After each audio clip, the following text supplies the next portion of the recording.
present what we as Muslims want to implement here in the United States. We believe the Constitution should be replaced by the Quran. First move that I will do, I will abolish the Constitution and I will establish the only logical and rational Constitution, which is the Quran and the Sunnah of Rasulullah sallallahu alaihi wasallam. When it comes to spreading Islam on a state level, on a societal level, that method prescribed is jihad. Allah subhanahu wa ta'ala has prescribed that the ones who don't accept the ruling of Islam, they must be fought. This is simply the command of Allah subhanahu wa ta'ala. This is probably controversial, but this is why when I see those kids that protest in college about the shit in the Middle East, I think those kids are stupid. I don't mind if Trump deports any of those kids. I don't mind Trump deports anybody, not natural born citizens, anybody that supports the shit that's going on in the Middle East. Any side, I don't care. You should not give a shit. That's the thing. I did a video, okay, where a woman a news reporter was talking about, how safe Iceland is. Guess what? Because they don't have such diverse group of people. They don't have so many different types of religions. They don't have so many different types of mindsets and ideology. Why America is going crazy is because we support that, which is, that's probably one of the great things about America, but that's also, one of the worst things about America as well. Nobody is, they don't study the same, they don't believe in the same religion, they don't really have the same ideology, which is, it's good in a way, but this is a thing where, at the core of it, America allows you to be different. I hate it when shit like that, when you're allowed to be different, you want to usurp the ideologies of America.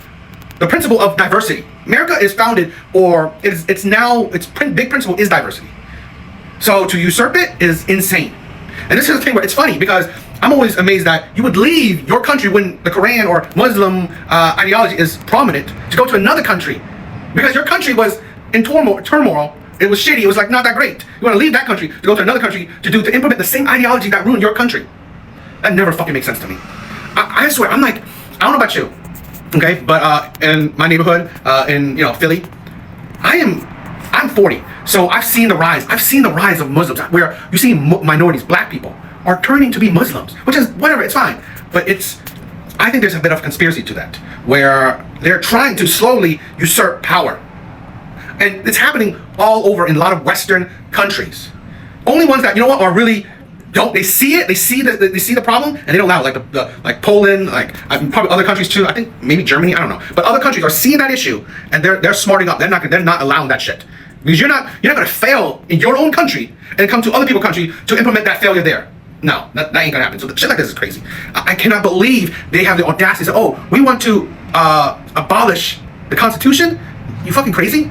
I swear to God, and this is why I'm sorry. I have no sympathy for what is that Muslim student or whatever that's got deported or arrested. Good for you. You don't go to America to protest against America or protest for another country. You want to promote another country? Go to that country. Go to that country. Leave. None of these people that protest the other country, they're not leaving America.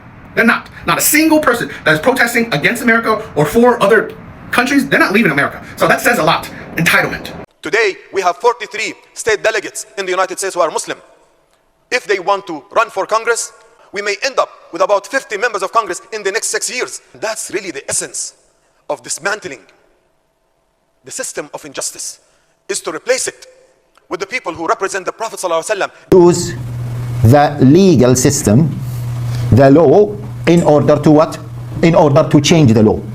In order to establish the deen of Allah Jalla wa Ala. Allah subhanahu wa ta'ala commands us to change and replace this system. Islam is jihad. Islam is a social system. Islam is a political system. It has to aim at establishing a state under which the rule of Allah subhanahu wa ta'ala would be. Texas Muslim Capital Day is a one-day event that brings together hundreds of Muslims from across the state of Texas to meet with their elected officials, to empower our community, to give our community a voice, and to make changes in the state that we live in.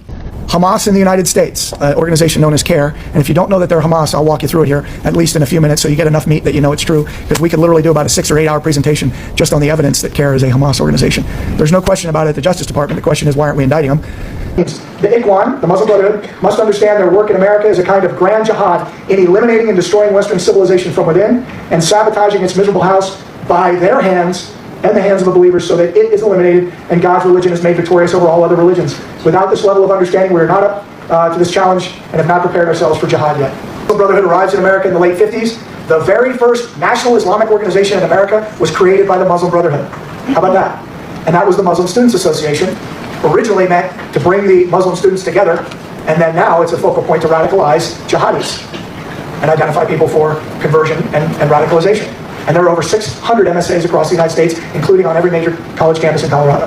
Swiftly by freezing Harvard's president, the first to openly defy the Trump administration, drawing that line in the sand, saying that no government should dictate to a private university what it can teach, who it can hire, and admit. The administration responding swiftly by freezing those $2 billion in federal grants.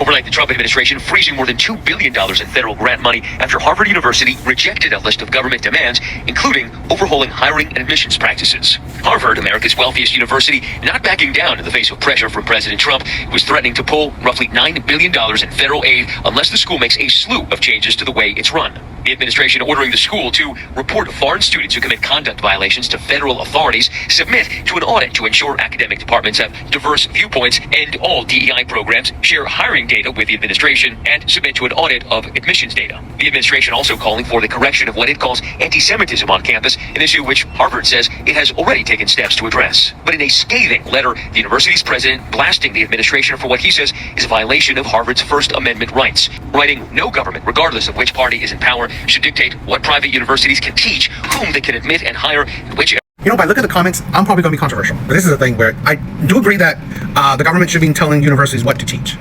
But here's the thing. On the same note, government shouldn't be funding private universities. Why? Okay, you read the comments for scientific shit. Why? The government has their own scientific research programs, have their own scientific research, agencies. Why are you funding private institutions when you don't know what they are studying, you don't know what they're teaching, you don't know what they're researching, you don't have control over it. So no, these businesses, right? Harvard, all this is private. They had billions of dollars in donations and stuff like that. How about use that to fund your scientific research that you deem what you want to do? This is the thing where no, I don't do that. We put the power in the government for a reason.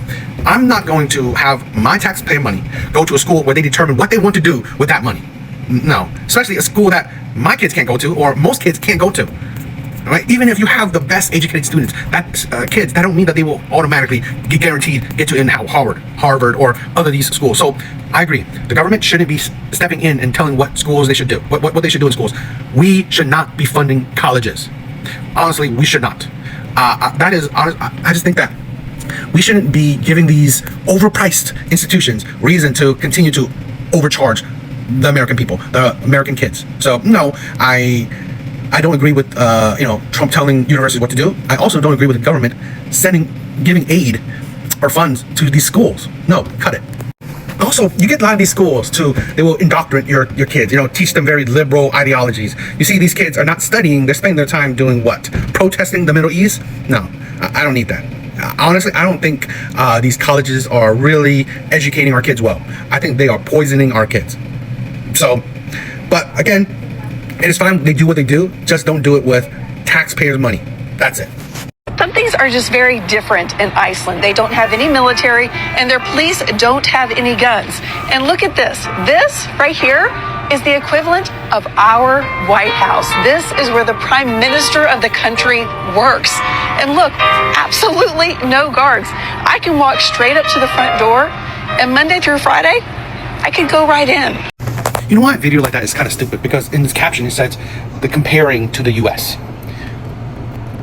This is the thing where a lot of people don't realize, and there are probably a magnitude of reasons, but one of the reasons is that almost every country on this earth, there is only the majority one race of people, where majority of people, 90% of people or more, they share the same skin tone, same values, same mindsets.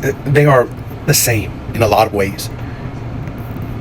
That is one of the reasons why a lot of countries have lower violence than the US. They're pretty much the same group of people. So I hate these people wanting to compare the US to other countries when we are different. And that's, in a sense, I don't know if I would say that make us special, but it makes us different. We are the only country in the world that's truly diverse. So it's like, what do you want to say?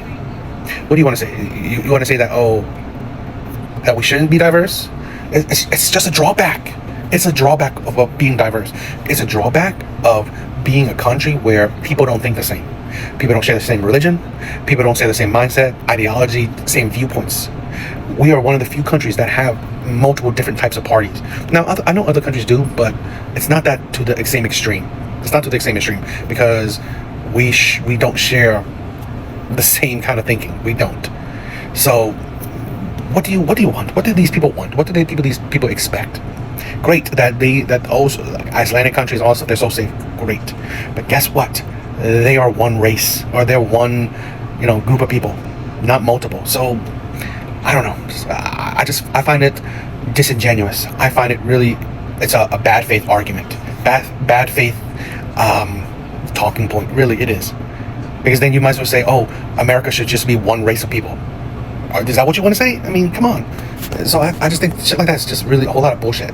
Multiple sources are reporting that European luxury companies tried to blame America's tariffs for their recent price hikes, but were unexpectedly exposed by China, who revealed the insanely greedy markups the Europeans are actually charging. Multiple European luxury brands, including Prada, Gucci, and Chanel, recently raised their already sky-high prices. These companies argued that the increases were necessary in order to protect their businesses and employees from the financial effects of America's tariffs. However, this excuse angered owners of manufacturing companies in China, who took to social media to reveal that these European companies are raising prices purely out of greed. They claim that even at a 20 to 50% tariff rate, the prices these brands charge ensure that they will still make a profit of more than 2,000%. And they have actual evidence to back up these claims, as one poster operates an OEM factory, which produces the actual products that these luxury companies then put their brand on and sell to consumers. He showed that one bag, which retails at $38,000, actually only costs around $1,400 to manufacture, which is a markup of more than 2,700%. Chinese producers are all over social media right now, and they're exposing just who is targeted by Trump's tariffs.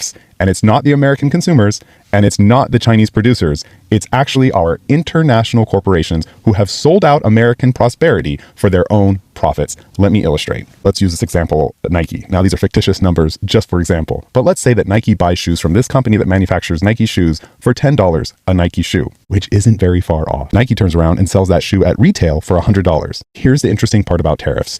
You're not paying tariffs on the retail price. This is not a tax in the classic sense. The way the economists who are bought and paid for are trying to conflate it as, it is a tax on the import. This means with a 25% tariff, Nike's going to have to pay $2.50 to the US government every time it imports a Nike shoe at $10. So this $2.50 gets remitted to the American government, to American citizens. Now Nike's cost, $10 for the shoe, $2.50 for the import tax. This means they're netting $87 per shoe. Now that's net, not profit. There are going to be other costs that are going to have to come from that. But you can see that the increase in cost is $2.50. So let's say that Nike passes the entire cost onto the consumer, even a little more, just because of the fear of tariffs. $103 a shoe now. That is the impact of a 25% tariff. So what the Chinese producers on TikTok are saying, instead of the American consumer buying it for $103, or let's just say that the company Nike eats all $2.50 of the tariff and still sells it for $100, you're way better off over here, paying directly to China, including the tariff, $12.50 a shoe plus shipping. So as you can see, the tariffs are not meant to hurt consumers. They're not meant to hurt China. They don't really affect China at all. They're meant to protect American industry. They're meant to protect Americans from their corporations who will sell them out for a profit. So if you look hard, you'll notice that the people who are screaming about how bad tariffs are for consumers, it's these companies right here. It's Wall Street. It's all the investors in these companies, because they don't want American citizens to realize these companies have sold them out and that they're not doing Americans any favors. How do people not see that China is the one playing 4D chess with us? Like, this is going to be a little bit of a different take, but I'm seeing so many people pumped up about how Chinese manufacturers are supposedly exposing brands for selling goods that were made in China at 100% markup or whatever, and that we need to quote unquote stick it to America by buying directly from Chinese manufacturers. I really do believe that the biggest FU you can give to the creator of the tariffs right now is to buy stuff directly from China. No, like what? I mean, I hate the middleman just as much as anybody else, but the truth is, we don't need to be buying any of this stuff at all. Okay, we have $18 trillion in household debt. I mean, look at this chart. This is not good. And just to compare, less than 1% of urban Chinese use consumer loans to purchase consumer goods, while 47% of all US families have installment loans and 46% carry a credit card balance. In China, households save between 25 to 50% of their income. And here we are financing pizzas. Another statistic for you, 9 in 10 Chinese families own their homes, while fewer than half of homeowners have mortgages. That number in the US is only 65%. Look, I'm not gonna tell anybody what to do, but I don't think those statistics happen by accident. And there's nobody, in my opinion, who understands the American consumer better than these Chinese manufacturers that have been selling us this stuff for decades upon decades. So that's all I'm gonna say. Just think for a second what they're trying to do with those videos. European luxury companies tried to blame America's tariffs for the recent price hikes, but were unexpectedly exposed by China, who revealed the insanely greedy markups they're actually charging. Multiple European luxury brands, including Prada, Gucci, and Chanel, recently raised their already sky-high prices. These companies argued that the increases were necessary in order to protect their businesses and employees from the financial effects of the tariffs. However, this excuse angered owners of manufacturing companies in China, who took to social media to reveal that these European companies are raising prices purely out of greed. They claimed that even at a 20 to 50% tariff rate, the prices these brands charge ensure that they will still make a profit of more than 2,000%, and they have actual evidence to back up these claims, as one poster who operates an OEM factory which produces the actual products that these luxury companies put their brand on and sell to consumers. He showed that one bag, which retails at $38,000, actually only costs about $1,400 to manufacture, which is a markup of more than 2,700%.